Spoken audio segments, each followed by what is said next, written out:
Seprene urung dibalekke. Apa to? Rek. Lah. Satriya kok sing mikir rek. Wah. Neng alun-alun ketemu karo aku. Dheweke cilik rek aku. Rek gas. Tak silihi di aku dheke. Wah, seprene disak. Wong mungsuh wong kaya ngene kok ya tok ulungi lho. Wah, mengrek gas durus. Watu kok sesuk. Sesuk ancor dikai gas kompor kae. Nggo nyumet rokok murup sak raine. Lah idak ndasmu kowe. Ben arep ngamuk lho.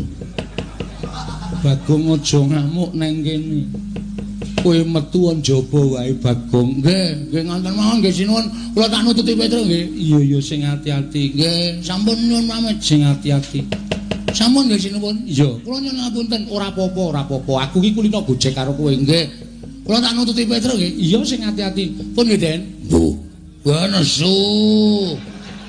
Oh, seniman kok nesu. Ora kena nesu. Wah, ya ora. Nggih, nyuwun pamit nggih. Yo sing ati-ati. Nggih, nyuwun pamit. Yo. Oh nggih, Den. Iya sing ati-ati Bagong. Ndarane kula dhewe nyuwun pamit. Iya, Bagong sing ati, iya Bagong sing ati-ati. Yem aku njaluk pamit ya, Yem. Nggih, Mas katos-atos. Heeh, wis saya lemu dilongi le memangan.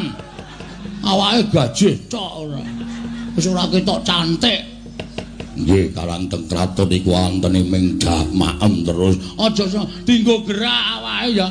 Nggih. Ngejak aku nek gerak. Nggih. Wis ya iki sapa iki?